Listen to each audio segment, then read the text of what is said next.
Fala moçada, tudo bem com vocês? Tudo tranquilo? Correção da lista 19, Independência do Brasil. Vamos lá, questão número 1. No ano de 2008, comemorou-se os 200 anos da chegada da família real ao Brasil. Tal evento, ocorrido em 1808, pode ser considerado o embrião que gerou o Estado brasileiro. Eu destaquei aqui a expressão Estado brasileiro, é porque o Brasil só passa a ser um Estado independente em 1822. Tá? Mesmo anteriormente, com o Brasil sendo Reino Unido, ele não tinha autonomia política. Tá? Então, em 1808 começa o processo e muitos eventos irão contribuir para que o Brasil alcançasse a sua autonomia política, que é aquilo que a gente celebra no dia 7 de setembro. Embora, à época, o 7 de setembro talvez não tenha sido tão importante em termos de concretizar a independência do Brasil, como depois a data se tornou e se consagrou para celebrarmos a independência do Brasil, tá? Bem, eu dizia, pode ser considerado o embrião que gerou o Estado brasileiro a partir da década de 1820. Dentre os feitos ocorridos, assinale a alternativa que apresenta um importante passo à emancipação política do Brasil. A opção correta, a letra B, a elevação do Brasil à categoria de Reino Unido de Portugal e Algarves, que colocou a antiga colônia americana em pé de igualdade com a metrópole europeia. Bem, e é isso que acontece, porque o Brasil passa a ter embora não fosse autônomo, mas o Brasil está agora em pé de igualdade com Portugal, é Reino Unido, né? E outra coisa, que é muito importante também, porque o Brasil, neste momento, é a sede do Império Português, né? Então, isso é fundamental. Isso, obviamente, vai contribuir para que, principalmente, a elite política brasileira não aceite depois a tentativa de recolonização do Brasil, né? A elite, portanto, tem grandes interesses em manter o Brasil autônomo ou levar essa autonomia às últimas consequências, né? Garantir efetivamente a autonomia política do país. Muito bem. Questão 1, letra B de bola. 2. Considere o texto. A nossa independência ainda não foi proclamada. Frase típica de Dom João VI. Meu filho, põe essa coroa na tua cabeça antes que algum aventureiro o faça. Expulsamos a dinastia. É preciso expulsar o espírito bragantino, as ordenações e o rapé de Maria da Fonte. Contra a realidade social vestida e opressora cadastrada por Freud, a realidade sem complexos, sem loucuras, sem prostituições, sem penitenciárias do matriarcado de Pindorama. Esse é um texto sarcástico do Oswald de Andrade no seu manifesto antropofágico, né? Antropofágico. Bem, vamos analisar. A transferência da família real portuguesa para o Brasil foi sucedida por algumas mudanças importantes na relação entre Portugal e sua principal colônia, que ocorreram ao longo do governo de Dom João VI, tais como: letra B, a abertura dos portos às nações amigas de Portugal, leia-se Inglaterra, e a intensificação do controle da extração e da comercialização de minérios. Isso aqui é importante pelo seguinte: neste momento, embora a produção aurífera estivesse decadente em Vila Rica e em algumas outras cidades também, mas a produção de diamantes estava em ascensão. Então era importante controlar a produção para justamente manter e garantir que a parte do que cabia à coroa fosse para a coroa, né? Então, portanto, era necessário ficar vigilante ali sobre a exploração de diamantes em Diamantina. Então, letra B. O texto que está ali no cabeçalho é um texto que está fazendo uma crítica, né, ao processo de independência do Brasil, mostrando no final das contas que, embora Dom Pedro I seja uma pessoa extremamente importante para a nossa história, ele manteve o status político, ele manteve a economia e a sociedade tal como eram antes. O que mudou efetivamente só foi a política, só foi a autonomia política, mas o restante, o Brasil ficou do mesmo jeito que era antes. 1822 não representou efetivamente uma mudança radical no Brasil, tá?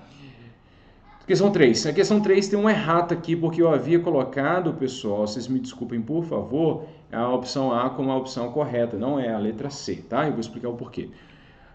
O cabeçalho diz: o bloqueio continental imposto pela França, as relações entre Portugal e Inglaterra foram fundamentais para a transferência da corte portuguesa ao Brasil em 1808, fazendo do Rio de Janeiro a nova sede da coroa.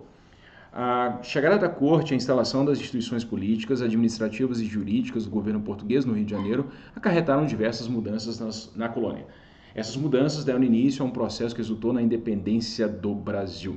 A respeito das mudanças que conduziram o Brasil ao processo de independência, assinale a alternativa correta. Eu havia sugerido a letra A, e a letra A está completamente errada. Por quê? Diz a letra A. Com a chegada da família real e da corte portuguesa ao Brasil em 1808, Portugal foi relegada à condição de colônia. Obviamente que não. Embora a sede do Império passasse para o Brasil, Portugal não virou colônia do Brasil, né? Manteve lá a sua... Portugal era a metrópole ainda, né? Não foi nada invertido, tá? A opção correta é a letra C. A elevação do Brasil à condição de Reino Unido a Portugal em 1815 seguiu a orientação do Congresso de Viena na manutenção do absolutismo monárquico. Embora o Congresso de Viena também, e daqui a pouco as cortes europeias vão pressionar a família e a corte portuguesa para voltar para a Europa, porque era um absurdo. Na tentativa de fortalecimento do absolutismo na Europa, a manutenção de uma corte europeia na colônia. Então, depois as monarquias vão pressionar Dom João VI a voltar para Portugal. E essa elevação do Brasil à condição de Reino Unido vai fazer com que vai contribuir, no final das contas, para o processo de independência. Tá bom? Então, a letra C de Coca-Cola. Fiz propaganda de graça aqui para Coca. Muito bem. 4. Possa este para sempre memorável dia ser celebrado com universal júbilo por toda... É bonito, né, esses textos, né? Vamos lá de novo. Possa este para sempre memorável dia ser celebrado com universal júbilo por toda a América Portuguesa, por uma dilatada série de séculos, como aquele em que começou a raiar a aurora da felicidade, prosperidade e grandeza, a que algum dia o Brasil se há de elevar, sendo governado de perto pelo seu soberano.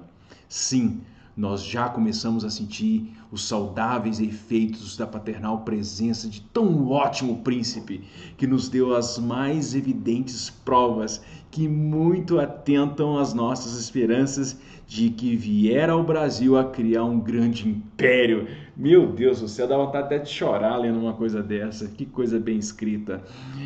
Muito bem, o texto acima revela o entusiasmo e as esperanças daqueles que assistiram à chegada da família real portuguesa ao Brasil.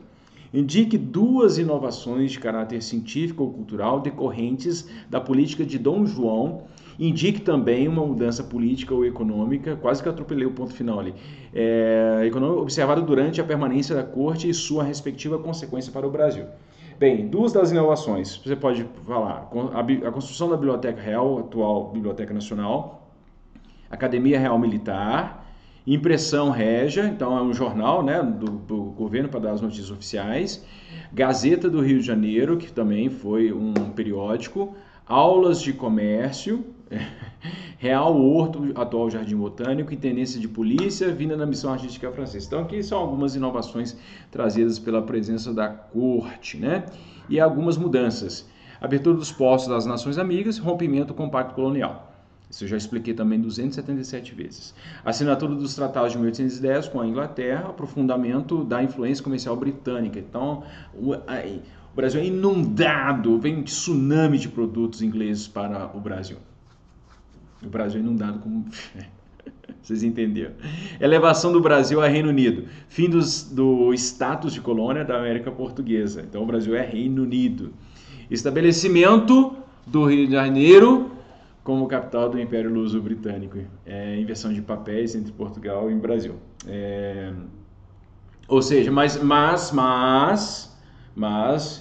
insisto, Portugal não passa a ser colônia Portugal não passa a ser colônia do Brasil, não tem nada disso. É só que o Brasil passa a ser a sede do Império.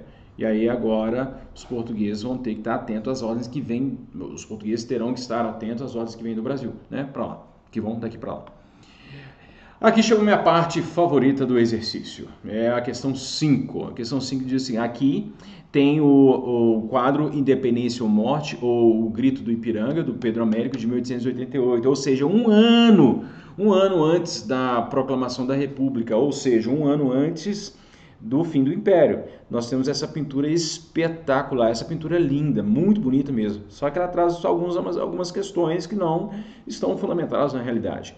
O fato, por exemplo, aqui de Dom Pedro estar no centro, a imagem está pequena só para economizar aqui o papel. Dom Pedro aqui com o seu cavalo, erguendo a espada, enquanto tem uma comitiva aqui de soldados bem vestidos, elegantes, em cavalos de 10 metros de altura, então aqui exaltando esse feito maravilhoso, o céu, até o céu está parado para contemplar essa imagem espetacular. Na verdade, o que acontece? O Pedro Américo, ele está fazendo uma propaganda do Império, né? Dizendo o seguinte, ó, o Império que vocês estão querendo derrubar aí é o Império que trouxe independência para vocês, seus ingratos. Vocês têm que preservar a memória desse grandioso Império. Porque o Império, em 1888, ele estava sofrendo muita crítica. Era bem palatável o fato de que o Império estava com seus dias contados, né? Embora as pessoas negassem a realidade, enfim. De qualquer modo, portanto, é uma tentativa de fazer uma baita propaganda para o Império, né? Feita em 1888. Aqui embaixo tem esse quadro que também é belíssimo, é bem bacana, e o quadro se chama Proclamação da Independência, foi feita por François-René Morreau, meu francês é maravilhoso, e foi feito em 1844, num momento inclusive que havia muito entusiasmo sobre Dom Pedro II. Dom Pedro II assumiu em 1840, então assim, ele era um jovem que todo mundo tinha esperança de que as coisas agora vai acontecer. Não deu certo com o pai, mas com o filho vai dar certo. Então havia um grande entusiasmo. E outra coisa, o François, por ser francês, ele está vivendo aquele clima ali na Europa, na década de 30, 40, que é um período de muitos movimentos, acontecem muitos movimentos populares.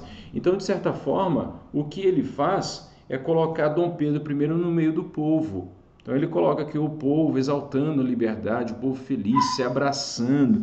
Tem aqui um homem branco abraçando um indígena. E aqui a comitiva de Dom Pedro I está olhando para o infinito, saudando outros soldados. É uma maravilha, a celebração da liberdade, gente. Dá até vontade de chorar, de tanta alegria, de tanta emoção que esse quadro passa, né? Muito bem. As duas pinturas representam a proclamação da independência do Brasil em 1822 e a figura de Dom Pedro I, com base na análise comparativa das imagens. Letra A. Explica as diferenças de sentido nas representações das imagens do príncipe Dom Pedro I, da Guarda Real e do povo, em cada uma das pinturas. Olha só, eu já coloquei essa questão em prova, e aí é o seguinte, muitas pessoas não conseguiram obter o total, né, na questão, porque ou falaram de uma coisa, mas não falaram das três coisas. Porque aqui você tem que fazer uma análise da diferença entre a Guarda Real, não, primeiro de Dom Pedro, depois a Guarda Real, depois o povo, tá? E aí vamos lá. O quadro de Pedro Américo representa Dom Pedro I como um herói militar, comparado inclusive com Napoleão, né? Posicionado ao centro da tela, erguendo a espada, símbolo justamente desse poder, e liderando a Guarda Real. A guarda é representada de forma destacada no primeiro plano, circundando Dom Pedro I. Américo representa o povo à margem. Tem aqui o povo. Quem não viu o povo está aqui, gente. Aqui na primeira imagem tem aqui um boiadeiro, uma pessoa levando aqui, tem um senhor aqui do povo também, e tem gente aqui também, tá? Se você aumentar aí, você vai ver que o povo tá às margens da imagem, tá? Vamos lá. Dom Pedro apresenta o povo à margem do acontecimento, na figura de um camponês que passa com seu carro de boi. Desse modo, o pintor atribui caráter militar à proclamação da independência. Já no quadro de Morreau, Dom Pedro I é representado como um herói popular, ao centro da tela, erguendo seu chapéu em meio à multidão, formada por pessoas comuns. Então não tem espada, então não é um herói militar, é um herói popular, é um herói do povo. O povo é representado de forma destacada no primeiro plano, celebrando a proclamação e legitimando assim a ação de Dom Pedro I. Morreau representa a guarda apenas ao fundo da imagem de forma secundária. Desse modo, o pintor atribui caráter civil ao evento. Tá ok? Muito bem. E letra B. Descreva um elemento comum a ambas as pinturas que corrobora uma mesma concepção de história. Explique que concepção de história é essa. Essa questão é muito difícil, mas vamos lá. O elemento comum a ambas as pinturas é a centralidade da figura de Dom Pedro I na independência do Brasil. Ou seja, essa é a ideia que a gente sempre entende. Toda vez que a gente pensa na independência, a gente pensa em Dom Pedro, né? Dom Pedro foi uma figura muito importante no processo de independência. Ambos os quadros instituem o ato da proclamação como um momento de fundação heróica do regime monárquico e do Brasil independente. Ou seja, as imagens confirmam uma ideia de história de que o Brasil começa com um ato heróico, entende? Então é essa que é a questão, porque o que eu quero, eu tenho brincado bastante com vocês aqui, que o 7 de setembro não era importante, é porque efetivamente não teve nada de heróico. E é essa ideia de história que tentam passar, uma ideia de heroísmo de eventos, né? Então, é representar o passado para legitimar um presente sendo formado por um ato heróico, um ato revolucionário, né? Um ato, o cara está ou no meio do povo ou no meio dessa guarda, ele está liderando ali o movimento para a liberdade. Ambos os quais instituem o ato da proclamação comumente de fundação heróica do regime monárquico do Brasil independente, assim como idealizam a figura de Dom Pedro I, tornando-o o herói da independência. Então, Dom Pedro ele é idealizado. Dom Pedro é uma figura muito importante, extremamente importante. A gente nunca vai descartá-lo do processo histórico.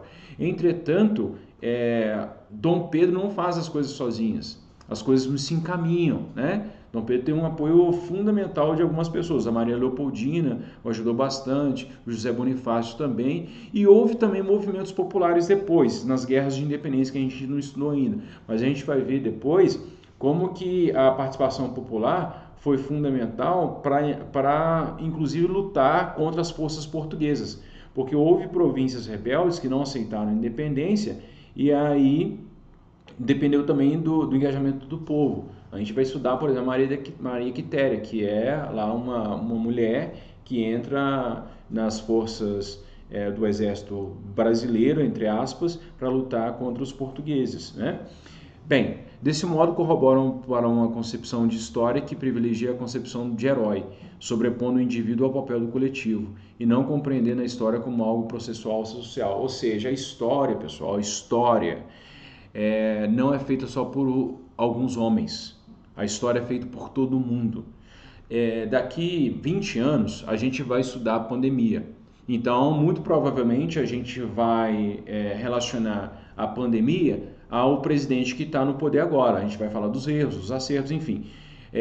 Mas quem viveu a pandemia é um grande coletivo. E as pessoas estão vivendo esse evento das formas mais diferentes possíveis. Mesmo que a gente esteja falando bastante de Dom Pedro não faz as coisas sozinho. A história é o resultado das vidas, das múltiplas e contraditórias e distintas vidas que estão nesse jogo social. Tá bom? Moçada, então, qualquer coisa, se vocês não entenderam algum ponto aqui, por favor, me chamem, me avisem. Não deixem que a dúvida os angustie, porque estarei aqui sempre pronto para ajudá-los no que for necessário. Um grande abraço para vocês e até a próxima. Tchau!